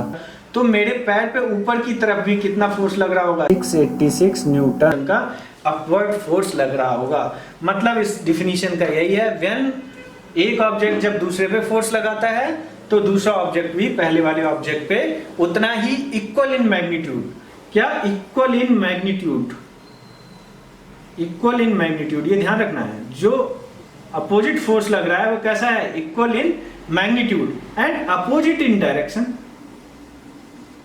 And opposite in direction. ठीक है, मैग्नीट्यूड इक्वल रहता है लेकिन डायरेक्शन उसकी कैसी होती है? डायरेक्शन उसकी अपोजिट होती है। तो यहां से क्या है, इन फोर्सेस को बोलते हैं एक्शन रिएक्शन। एक्शन मतलब जैसे पहला फोर्स जो मेरे वेट की वजह से लग रहा है वो फोर्स एक्शन है क्योंकि मैं अप्लाई कर रहा हूं। उसके बदले में अर्थ जो है, सरफेस जो है, अर्थ की सरफेस जो है, ये फ्लोर मुझ पे जो फोर्स लगा रहा है उसको बोलेंगे रिएक्शन फोर्स। क्या बोलेंगे? Reaction force. तो ये इनको बोलते हैं एक्शन एंड रिएक्शन फोर्सेस। तो ये थर्ड लॉ ऑफ मोशन जो होता है action and reaction law, law of action and reaction. क्या बोलते हैं इसको? Law of action and reaction. ठीक है, तो ये याद रखना है, इक्वल इन मैग्नीट्यूड होता है एंड अपोजिट इन डायरेक्शन, जो रिएक्शन फोर्स लगता है। इसके बहुत सारे एग्जाम्पल होते हैं, जैसे हम एग्जाम्पल्स ले लेते हैं। If we see the examples, firing of a bullet लेते हैं, फायरिंग ऑफ ए बुलेट। अगर हम बुलेट फायर करते हैं गन से, ठीक है, कोई गन है ये, फॉर एग्जांपल ये इस तरह की कोई गन है, यहाँ से एक बुलेट फायर करते हैं, बुलेट फायर करते हैं तो क्या होता है, इस गन जो है इस बुलेट पे फोर्स लगाती है। ये अगर बुलेट है आपकी तो गन जो है यहाँ पे फोर्स लगाती है बुलेट पे आगे की तरफ को। तो बुलेट भी क्या करेगी, opposite, according to the third law of motion, bullet भी जो है गन पे अपोजिट डायरेक्शन में फोर्स लगाएगी। ठीक है, अगर आप इस गन को होल्ड किए हुए हैं यहाँ पे, क्या होगा, जो बुलेट भी आपके ऊपर क्या लगाएगी, पीछे की तरफ को, as per the third law of motion, action reaction की वजह से रिएक्शन फोर्स लगाएगी अपोजिट डायरेक्शन में। ये रिएक्शन फोर्स जो किसके इक्वल होगा, इस फोर्स के इक्वल होगा। ठीक है, इस रिएक्शन फोर्स की वजह से हमको क्या महसूस होता है, झटका महसूस होता है, इंपल्स टाइप का महसूस होता है पीछे की तरफ को, पीछे की तरफ झटका लगता है गन में जब हम बुलेट फायर करते हैं। तो इसको बोलते हैं रिकॉइल ऑफ द गन, इसको बोलते हैं recoil of the gun. Recoil मतलब फायर करने के बाद गन का पीछे जाना, उसको बोलते हैं रिकॉइल ऑफ द गन। तो ये एक एग्जांपल हो गया। अच्छा, दूसरा एग्जांपल अगर हम देखें, रन अगर हम करते हैं, रनिंग ऑन द ट्रैक, जैसे हम किसी ट्रैक पर रन कर रहे हैं, किसी ट्रैक पे क्या करते हैं, रन कर रहे हैं, ये कोई ट्रैक है, इस पे रन कर रहे हैं इधर की तरफ को। तो ये बताइए, रन करने में हम मस्कुलर इफेक्ट लगाते हैं, मस्कुलर फोर्स लगाते हैं, अपना ताकत लगती है, नहीं, रन करने में ताकत लगती है। अच्छा, ये जो मस्कुलर फोर्स लगा रहा है, ये हमें मूव कर रहा है, किस तरह से मूव करता है ये, इस मस्कुलर फोर्स का काम क्या है। एक्चुअली डायरेक्टली मस्कुलर फोर्स हमको मूव नहीं करा रहा है, हमको मूव कौन करा रहा है, देखिए मैं बताता हूँ। यहाँ से हम यहाँ पे मस्कुलर फोर्स लगाते हैं, मस्कुलर फोर्स की वजह से क्या करते हैं, हम अर्थ पे देखेंगे, जब हम पैर रखते हैं रनिंग करने के टाइम पे, तो हम क्या करते हैं, हमारा पैर ऐसे उठा होता है। ठीक है, ये हमारा फॉर एग्जांपल कंसीडर कर लीजिए, ये पैर है, तो रन करते टाइम ये हमारी लेग है, ऐसे होती है थोड़ी सी बैंड, तो और ये मान लिया अर्थ फ्लोर है, ये क्या है, अर्थ फ्लोर है। तो हमारा पैर तिरछा होता है और हम क्या करते हैं, लेग से इस पे फोर्स लगाते हैं इधर की तरफ को, क्या लगाते हैं, इधर की तरफ को फोर्स लगाते हैं, पीछे की तरफ को। इसका मतलब इस फ्लोर पे जो है वो इधर की तरफ को फोर्स लग रहा है, किधर की तरफ, पीछे की तरफ को हम फोर्स लगा रहे हैं। ये जो फोर्स लग रहा है as per third law of motion, अगर आप इस पे अर्थ फ्लोर पे फोर्स लगा रहे हैं तो अर्थ भी क्या करेगी, अर्थ फ्लोर भी आप पे फॉरवर्ड की तरफ फोर्स लगाएगी, ये आगे की तरफ को आप पे फोर्स लगाएगी। ये कैसा फोर्स होगा, रिएक्शन फोर्स होगा। मतलब जो इस फोर्स की वजह से, इस रिएक्शन फोर्स की वजह से हमको क्या होता है, हम आगे की तरफ मूव करते हैं, आगे की तरफ रन करते हैं। इसका मतलब हम अर्थ को मस्कुलर फोर्स की वजह से अर्थ को पीछे की तरफ पुश करते हैं, और अर्थ जो है, अर्थ का फ्लोर जो है हम पे आगे की तरफ को फोर्स लगाता है। तो अर्थ के फोर्स की वजह से हम जो आगे की तरफ क्या करते हैं, मोशन में आते हैं। तो ये फॉरवर्ड मोशन किस वजह से हो रहा है, अर्थ जो हम पे रिएक्शन फोर्स लगा रही है उसकी वजह से। ओके, अच्छा, ये कहेंगे अर्थ तो मोशन करते हुए नजर ही नहीं आती है जबकि हम फोर्स लगाते हैं, रन करते हैं तब। क्यों नहीं, क्योंकि इसीलिए नहीं नजर आती है। अगर हम देखें F = ma से अगर देखेंगे, F = ma से अगर देखेंगे तो अर्थ का मास जो होता है, फोर्स लगा रहे हैं, मान लिया यहाँ पे कुछ फोर्स लगा है, तो एक्सीलरेशन अगर हम निकालेंगे तो F/m हो जाएगा। एक्सीलरेशन क्या हो जाएगा, F/m। Mass of the earth इतना ज़्यादा होता है, mass of the earth 1000 kgs में होता है, तो जो एक्सीलरेशन निकल के आता है वो बहुत कम आता है, 0.00000 मीटर पर सेकेंड। तो आपको नज़र ही नहीं आएगा एक्सीलरेशन, इसीलिए हमें अर्थ का मोशन नज़र ही नहीं आता है हमारे रन होने की वजह से, क्योंकि वो नेग्लेजिबल है। उस पर जो एक्सीलरेशन लग रहा है अर्थ पे वो नेग्लेजिबल है, लेकिन हमारा मास कम है तो उस पर जो एक्सीलरेशन लगता है वो हमें ऑब्जर्व कर सकते हैं। इसका मतलब एक चीज़ और भी ध्यान रखिए कि एक्सीलरेशंस ऑफ द बॉडीज जो है, एक्शन रिएक्शंस में फोर्स तो इक्वल रहते हैं, लेकिन acceleration of the bodies equal नहीं होते। हो भी सकते हैं, अगर मास इक्वल है तो इक्वल होंगे, अगर मास डिफरेंट है तो एक्सीलरेशंस ऑफ द बॉडी जो होंगे कैसे होंगे, वो डिफरेंट होंगे। अच्छा, इसका इफेक्ट एक और देख लेते हैं। जैसे कोई सेलर है, सेलर मतलब समझते हैं, सेलर नाव चलाने वाला जो बंदा होता है उसको बोलते हैं सेलर। कोई एक बोट है, जैसे ये बोट लेते हैं और इसमें कोई सेलर है, सेलर मतलब नाव चलाने वाला जो बंदा है, वो क्या करता है, यहाँ पे पानी है, दिस इज द वाटर, ठीक है, यहाँ से क्या करता है, वो जंप करता है इससे, यहाँ पे मान लिया अर्थ सरफेस है किनारे पे, अगर वो जंप करता है इससे तो क्या होता है, आपने ऑब्जर्व किया होगा, जब वो जंप करता है यहाँ से तो ये बोट जो है पीछे की तरफ जाती है, बोट पे जो है बोट पीछे की तरफ जाती है और ये यहाँ पे जंप करके आ जाता है, ठीक है, सरफेस पे। ऐसा क्यों होता है, ऐसा होता है because of the action reaction. क्योंकि ये सेलर जब जंप करता है वोट से तो क्या करता है, पीछे की तरफ इस पे फोर्स लगाता है, और ये वोट जो है इस पे सेलर पे किधर की तरफ, आगे की तरफ फोर्स लगाती है, जिसके ये आगे की तरफ कूद जाता है और वोट थोड़ा सा पीछे चली जाती है। तो so these are the examples of the action and reaction forces. तो ये याद रखना है, एक्शन रिएक्शन। जैसे आप और भी कोई एग्जांपल्स अगर इसके देखना चाहें तो कैसे देख सकते हैं, जैसे कोई वॉल है, फॉर एग्जांपल ये बॉडी है, इसको हिट करिए, ऐसे हिट करने पे क्या होगा, आप इस पे फोर्स अप्लाई करेंगे, फोर्स अप्लाई करने पे क्या होगा, ये वॉल भी आप पे फोर्स लगाएगी अपोजिट में, as per action reaction law. तो इसी की वजह से, उस फोर्स की वजह से ही हमको क्या महसूस होता है, चोट महसूस होती है। अगर इस बॉल पे या बोर्ड पे मैं हिट करूँ तो क्या होगा, I will feel the force on my hand, I will feel the force, I will feel the effect of the force on my hand. तो ये वो क्या है, एग्जाम्पल एक्शन रिएक्शन का ही एग्जाम्पल है। ओके, तो ये हो गया। Now we will see the conservation of momentum. Conservation of momentum में कंजर्वेशन का मतलब क्या होता है, सबसे पहले ये देखिए। कंजर्वेशन का मतलब होता है किसी चीज का कंजर्व रहना, जैसी पहले थी वैसे ही अब है, वो क्वांटिटी चेंज नहीं हुई है। No change in the total quantity, means total quantity जो भी है वो रिमेन सेम। वो कैसी है, सेम है, जितनी पहले थी वही अब है। जब भी कंजर्वेशन वर्ड का यूज होता है, इसका मतलब जितनी पहले चीज थी उतनी ही अब रहेगी, चाहे वो कंजर्वेशन ऑफ मोमेंटम हो, चाहे वो कंजर्वेशन ऑफ मास हो, चाहे वो कंजर्वेशन ऑफ एनर्जी हो। जैसे कंजर्वेशन ऑफ एनर्जी प्रिंसिपल भी हम पढ़ेंगे, तो उसमें होता है energy can not be created and can not be destroyed, it can only be change from one form to the another form, it can only be change from one form to another form. ठीक है, वो conservation of energy principal होता है। मतलब energy को conserve है, energy is conserve, ना तो उसको खत्म कर सकते हो ना ही उसको पैदा कर सकते हो। ठीक है, तो ऐसी कंजर्वेशन ऑफ मोमेंटम है। कंजर्वेशन ऑफ मोमेंटम का क्या है, मोमेंटम भी क्या है, जो बिफोर, पहले जो मोमेंटम था वही मोमेंटम बाद में है। Momentum can not be created, can not be destroyed. ठीक है, it remains conserved, it remains conserved. तो इसका मतलब मोमेंटम, कंजर्वेशन ऑफ मोमेंटम क्या है, मोमेंटम रिमेन्स कंजर्व्ड और remains same, it remains conserved. ठीक है, ये खत्म नहीं होता। जैसे अगर हम इसकी डिफिनीशन देखें तो सबसे पहले हम एक इसका एग्जांपल देखेंगे। एग्जांपल से हम देखेंगे कंजर्वेशन ऑफ मोमेंटम का फार्मूला निकल के आता है, पहले हम उसको देखेंगे। फॉर एग्जांपल टू वॉल्स हैं, एक वॉल है ए और दूसरी वॉल है बी। ये एक फ्लोर पे क्या कर रही है, मूव कर रही है। इस वॉल ए की वेलोसिटी है UA और वॉल बी की इनिशियल वेलोसिटी है UB। इसका मास मान लीजिए वॉल ए का MA है और मास वॉल बी का मास जो है MB है।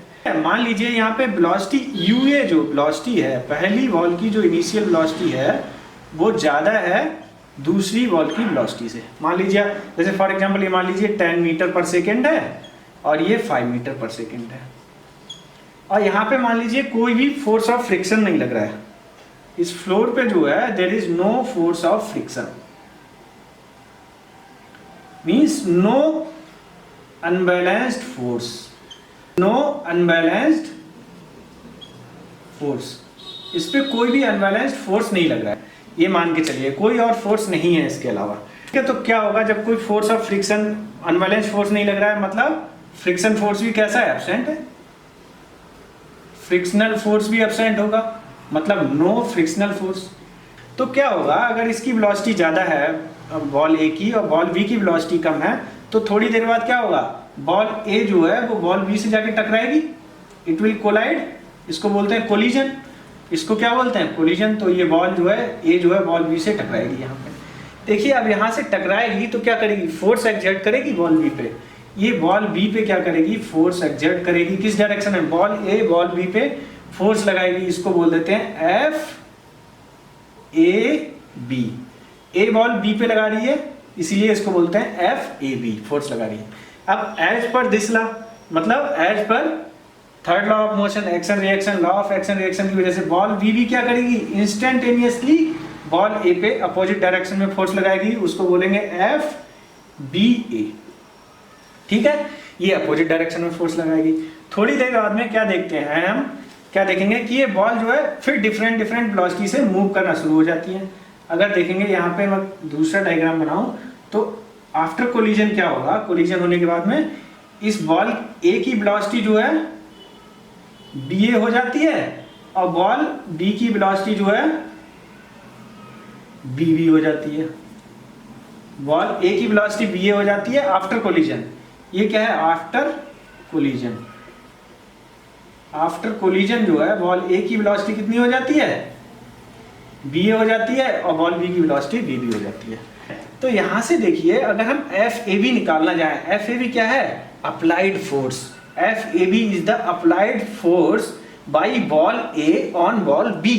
अच्छा, अप्लाइड फोर्स का हमने फार्मूला देखा था जब हम डेरिवेशन निकाल रहे थे, तो हमने कैसे निकाला था applied force second law of motion में, वो किसके इक्वल था, applied force was equal to the rate of change of momentum.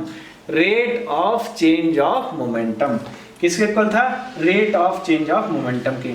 मान लिया इस टाइम ड्यूरेशन ये जो है टोटल बॉल ए को कोलाइड करने के बाद जब इसकी पहले वेलोसिटी यू ए थी और बाद में वेलोसिटी कितनी हो गई आफ्टर कोलिजन वी ए हो गई, कितने टाइम में, मान लिया टी टाइम में। कितने टाइम में, टी टाइम में। मोमेंटम का फॉर्मूला क्या होता है, मास इनटू वेलोसिटी। यही तो होता है, मास इनटू वेलोसिटी। मोमेंटम क्या था, हमने जो पढ़ा था, मास इनटू वेलोसिटी। सबसे पहले क्या फार्मूला क्या था, P is equal to mv। तो हम क्या करेंगे, सबसे पहले P1 निकालेंगे। P1 पहले कितना था बॉल ए का, ma इंटू यू ए। अच्छा, P2 कितना था बॉल बी का, mb मोमेंटम आफ्टर कोलिजन। अब कितना हो गया, P2 हो जाएगा ma इंटू बी ए, ma इंटू बी ए। तो चेंज ऑफ मोमेंटम क्या हो जाएगा, चेंज ऑफ मोमेंटम हो जाएगा P2 माइनस P1। बाद वाले में से पहले वाले को घटा देंगे, P2 minus P1। Change of momentum ball A के लिए है, ये किसके लिए, बॉल ए के लिए देख रहे हैं पहले हम, बॉल ए के लिए। चेंज ऑफ मोमेंटम क्या हो जाएगा, P2 माइनस P1। P2 कितना है, ma into B A minus ma into U A. अच्छा, rate of change of momentum क्या हो जाएगा, rate of change of momentum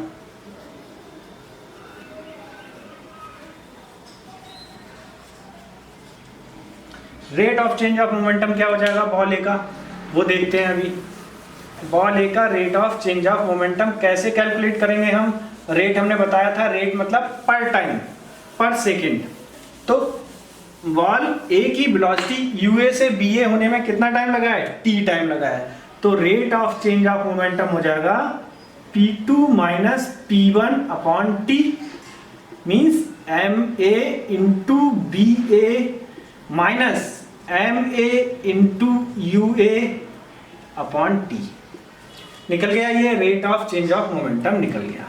okay, ये rate of change of momentum किसके इक्वल था, फोर्स के, अप्लाइड फोर्स के। ये किसके इक्वल होगा, अप्लाइड फोर्स के, एफ ए बी के। यही तो हमने पढ़ा था, सेकेंड लॉ ऑफ मोशन क्या था, सेकेंड लॉ ऑफ मोशन में यही पढ़ा था, applied force is equal to the rate of change of momentum. तो एफ ए बी निकाल दिया। ऐसे ही हम जो है rate of change of momentum for ball B के लिए निकालेंगे। बॉल बी की जो है पहले मोमेंटम कितना था, P1। बॉल बी के लिए कितना था, mb इंटू यू ए। P2 कितना हो गया after collision, mb into B B, mb into B B. ये कितना होगा, mb into U B.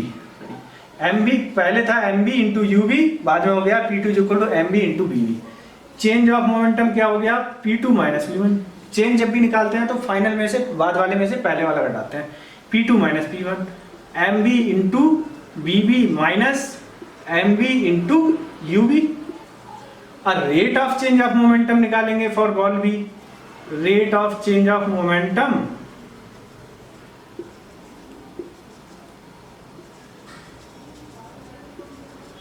For ball B के लिए क्या हो जाएगा, rate of change of momentum, ये mb into B B minus mb into U B upon T. Time से क्या कर देंगे, उसको डिवाइड कर देंगे। ये क्या है, rate of change of momentum.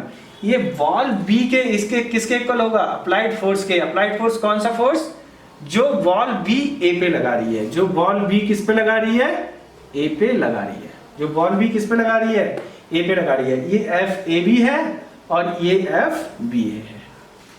अब यहां से देखिए, एक्शन रिएक्शन वाला हम लगाएंगे, एक्शन रिएक्शन, क्योंकि ये कैसा है, ये वाला फोर्स एक्शन फोर्स है जो बॉल ए बी पे लगा रही है, और जो बॉल बी ए पे लगा रही है वो कैसा फोर्स है, रिएक्शन फोर्स है। दोनों अपोजिट डायरेक्शन में है, अपोजिट डायरेक्शन में है मतलब अगर एक +5 न्यूटन का है तो दूसरा कैसा होगा, -5 न्यूटन का। -5 इसलिए क्योंकि वो अपोजिट डायरेक्शन में लग रहा है। तो F A B is equal to हम -FBA लिख सकते हैं, माइनस इसलिए क्योंकि वो FBA जो है अपोजिट डायरेक्शन में लग रहा है, FAB +x में लग रहा है तो FBA -x में लग रहा है।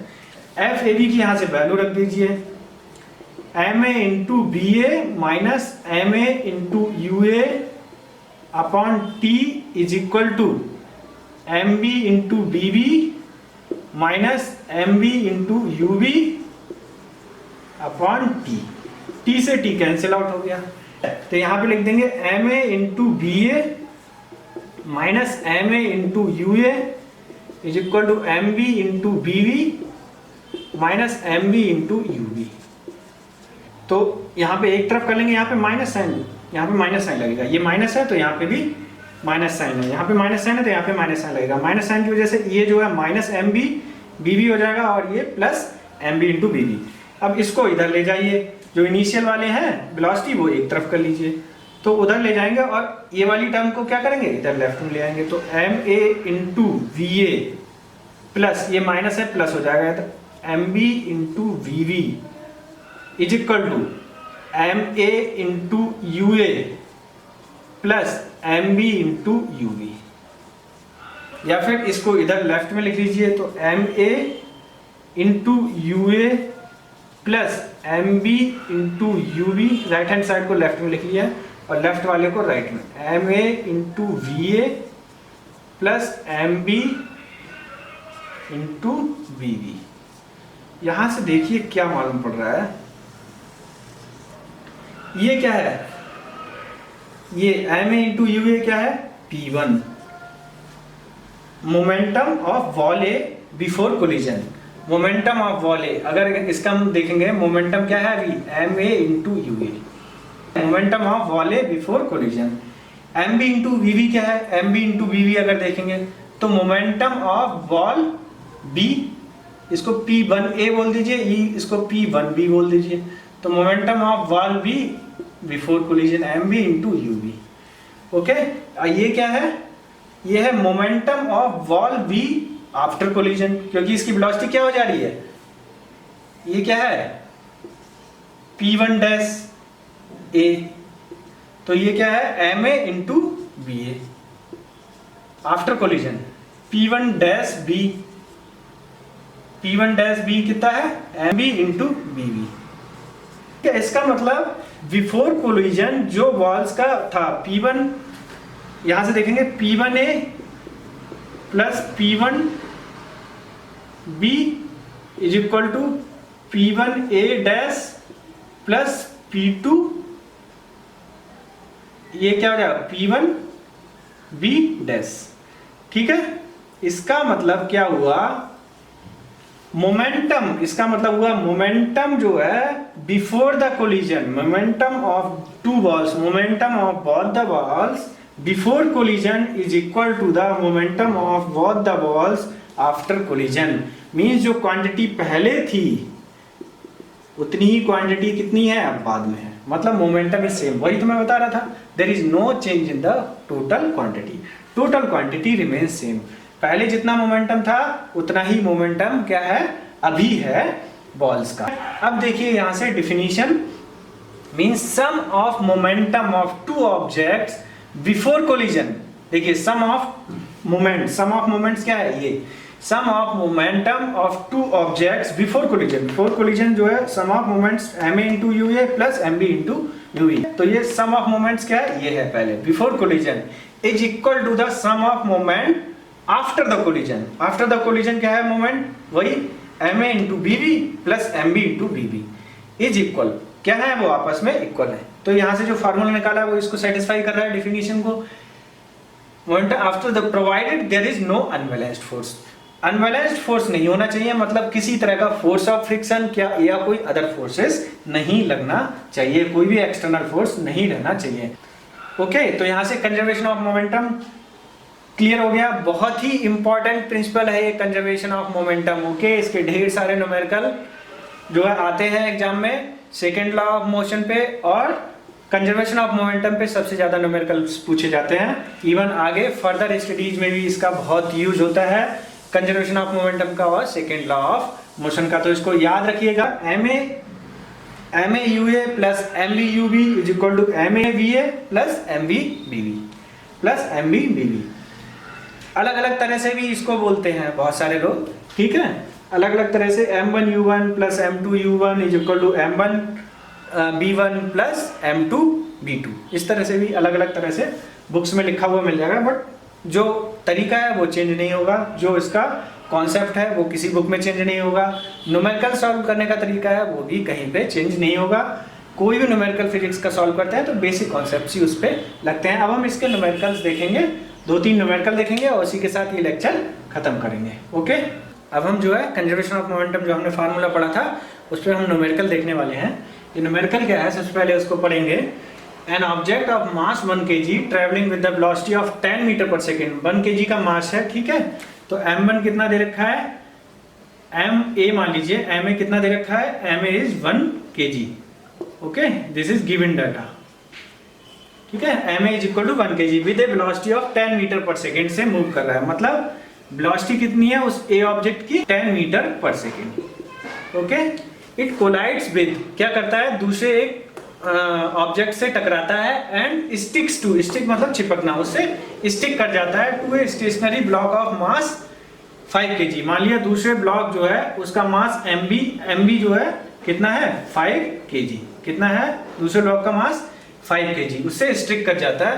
Then they both move all of together in the same direction in the same straight line. बाद में स्टिक करने के बाद दोनों ऑब्जेक्ट जो है सेम लाइन में मूव करते हैं। Calculate the total momentum just before the impact and just after the impact बताना है, and also calculate the velocity of the combined object. Okay, तो यहां से एक सिंपल देख लीजिए, मान लिया ये एक फ्लोर है, ठीक है, ये वुडन ऑब्जेक्ट पड़ा हुआ है, वुडन ऑब्जेक्ट डी मान लीजिए, इसका मास कितना है, इसका मास है 5 kg और इसकी वेलोसिटी अभी कितनी है यहाँ पे, u(b)0, क्योंकि रेस्ट में है, ये वुडन मास कितना है, रेस्ट में है। यहाँ पे वेलोसिटी इसकी u(b) कितनी हो जाएगी, 0, ठीक है। यहाँ से जो है एक 1 kg का मास, ये 1 kg का मास मान लीजिए, अब कितनी वेलोसिटी से जा रहा है, 10 मीटर पर सेकेंड से जाता है। ये ऑब्जेक्ट ए मान लीजिए और इसका मास जो है कितना है, 1 kg। डायग्राम जरूर बनाइएगा, डायग्राम बनाने से फिजिक्स के जो है मेन समझ में आ जाता है कि किस तरह से फार्मूला अप्लाई करना है। ये जाता है यहाँ पे और इस पे क्या कर जाता है, टकराता है, टकराने के बाद इससे स्टिक कर जाता है, स्टिक कर जाता है, यहाँ पे स्टिक कर गया, ये ऑब्जेक्ट स्टिक कर गया। तो सबसे पहले हम निकालेंगे, सबसे पहले हम देखेंगे कि हमें निकालना है total momentum just before the impact. तो सबसे पहले बिफोर द इम्पैक्ट क्या था मोमेंटम, बिफोर द इम्पैक्ट अगर हम मोमेंटम निकालेंगे तो क्या हो जाएगा, ma into U A, object A का मोमेंटम प्लस ऑब्जेक्ट बी का momentum, mb into U B, ये ऑब्जेक्ट बी का मोमेंटम हो गया। फार्मूला मोमेंटम का क्या होता है, m इंटू वी होता है, तो इसका हम लगा देंगे total momentum before the impact, इसको मान लिया P1, क्या है P1। ma की जगह क्या है, ma 1 kg है, ua कितना है 10 मीटर पर सेकेंड है, mb कितना है 5 kg है, ठीक है, ub लेकिन वेलोसिटी कितनी है 0, तो P1 कितना आ जाएगा 10 किलोग्राम और इसकी यूनिट क्या होती है, किलोग्राम मीटर पर सेकेंड। तो before the impact momentum before the impact कितना आ गया, 10 किलोग्राम मीटर पर सेकेंड। अब क्या होता है, इम्पैक्ट होने के बाद में सेम ये दोनों ऑब्जेक्ट डी ऑब्जेक्ट और ये ए ऑब्जेक्ट दोनों किसी वेलोसिटी से मूव करते हैं, ये कॉमन वेलोसिटी होगी ना, दोनों की कॉमन वेलोसिटी से मूव करते हैं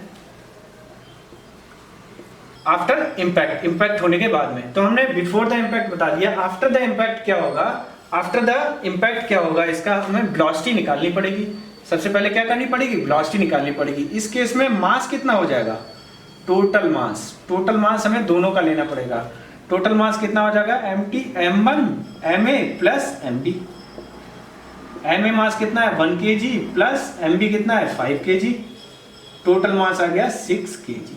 अब ये 6 kg मास किस वेलोसिटी मूव कर रहा है, it is moving with the velocity v, v velocity से मूव कर रहा है। तो P2 जो हो जाएगा momentum after the collision total mass into the common velocity into the common velocity, क्योंकि दोनों मिलके अब एक ही हो गया ना, इससे सिंगल ऑब्जेक्ट ना, क्योंकि वो पे स्टिक कर गया तो ये सिंगल ऑब्जेक्ट हो गया। तो इस ऑब्जेक्ट का मास कितना है, total mass 6 kg into velocity v। अब देखिए conservation of momentum, conservation of momentum principle से क्या है, कंजर्वेशन ऑफ मोमेंटम लगाएंगे, यहाँ पे लिखना है, यहाँ पे applying conservation of momentum principle, momentum before the impact, momentum before the impact, before the impact will be equal to momentum after the impact, होगा नहीं होगा, after the impact means P1 is equal to P2, क्या होगा, P1 is equal to P2, before impact कितना है P1, P2 है after the impact, ये क्या है after the collision, after the collision, okay. तो P1 की वैल्यू कितनी है 10 और P2 कितना है 6 इंटू वी, 6 इंटू वी, तो V इज इक्वल टू कितना आ जाएगा 10 अपॉन 6, 10 अपॉन 6 को कैलकुलेट करेंगे तो ये आ जाएगा 166 मीटर पर सेकेंड। तो ये मालूम पड़ गया कॉमन वेलोसिटी इनकी कितनी हो जाएगी 1 पॉइंट, ये किस वेलोसिटी से मूव करेंगे आप 1.66 मीटर पर सेकेंड की वेलोसिटी से दोनों ऑब्जेक्ट जो है मूव करेंगे। ओके, फाइनल मोमेंटम अगर हमें निकालना है, v हमने कैलकुलेट कर लिया, ठीक है, v कैलकुलेट हो गया, तो final momentum P2 is equal to क्या हो जाएगा, total mass 6 into V, v मतलब यहाँ पे 1.66 की जगह क्या रख दीजिए 10 अपॉन 6, 6 से ये 6 कैंसिल हो गया, क्या आ गया 10 किलोग्राम इंटू मीटर पर सेकेंड, मतलब जो फाइनल मोमेंटम भी है वो किसके इक्वल है, इनिशियल मोमेंटम के, जो इनिशियल P1 है वही क्या है P2 है। तो यहां से क्लियर हो गया, ये बहुत ही अच्छा एग्जांपल है, ओके। हाँ बच्चों, तो हम एक न्यूमेरिकल और देखने वाले हैं कंजर्वेशन ऑफ मोमेंटम पे, कैसे सॉल्व करेंगे। सबसे पहले ये न्यूमेरिकल देखेंगे, ये 16 नंबर है आपकी एक्सरसाइज का एनसीईआरटी का। N object of mass 100 kg is accelerated uniformly, object का मास कितना दे रखा है, ऑब्जेक्ट का मास दे रखा है 100 kg, तो जो जो गिवन है उसको लिखते जाइए। मास of the object is given 100 kg, okay, is accelerated uniformly from a velocity of 5 meter per second to 8 meter per second, मतलब पहले वेलोसिटी इसकी कितनी है u 5 मीटर पर सेकेंड है initial velocity, then after 6 second बाद इसकी वेलोसिटी कितनी हो जा रही है, आफ्टर 6 सेकेंड बाद इसकी वेलोसिटी है 8 मीटर पर सेकेंड, ओके। टाइम इंटरवल कितना दे रखा है, in time t second, t is equal to 6 second में। Calculate the final and initial momentum of the object, initial and final momentum बताना है, and also find the magnitude of the force exerted on the object, object पे कितना जो है force exert हो रहा है उसका मैग्नीट्यूड बताना है।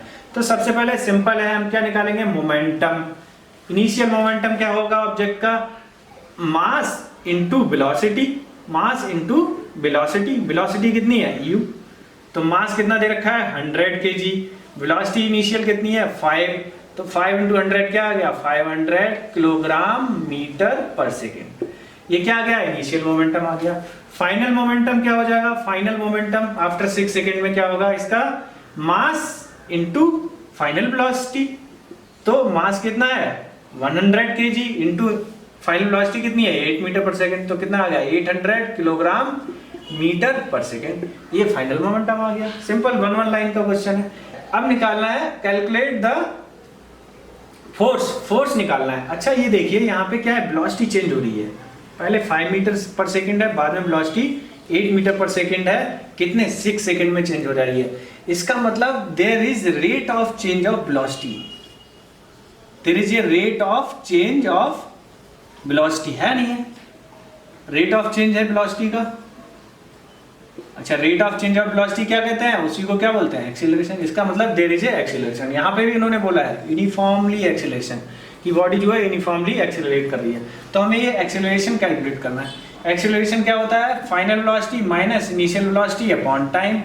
फाइनल वेलोसिटी क्या है आपकी 8 माइनस इनिशियल वेलोसिटी है 5 अपॉन टाइम कितना है 6 सेकेंड, तो 3 अपॉन 6 ठीक है, एक्सेलरेशन कितना आ गया 3/6 कितना होता है 0.5 मीटर पर सेकेंड स्क्वायर। इसका मतलब कितने एक्सीलरेशन से एक्सीलरेट हो रही है 0.5 मीटर पर second square. If there is a acceleration there will be some force from the second law of motion. Second law of motion से अगर एक्सीलरेशन है तो इसका acceleration because of what, acceleration because of force. तो वहां पे force लग रहा है। फोर्स कैसे निकालते हैं सेकेंड लॉ ऑफ मोशन से, F is equal to M A, M कितना दे रखा है 100 kg और एक्सीलरेशन आपने निकाल लिया 0.5, तो ये क्या गया 0.5 into 100 is equal to 50 newton. इसका मतलब force exerted on the body, the magnitude of the force exerted on the body कितना हो गया 50 न्यूटन। ठीक है, तो ये बहुत ही सिंपल एग्जांपल है, it is a very good question. Okay, इसी के साथ हम जो है इस चैप्टर को फिनिश करते हैं। अगर किसी भी न्यूमेरिकल में other than all these numericals if you face any difficulty, if you find any difficulty in any numericals just let me know comment. Okay, मैं उसको देखूंगा और आपको सॉल्यूशन जरूर प्रोवाइड करूंगा या फिर उसका सेपरेट क्लास भी कभी भी कंडक्ट कर सकते हैं। बच्चों, अगर ये वीडियो आपको पसंद आया हो तो ज्यादा से ज्यादा अपने फ्रेंड्स के साथ शेयर करिएगा। ठीक है, सब्सक्राइब करिएगा चैनल को और लाइक करिएगा। ओके, थैंक यू बच्चों।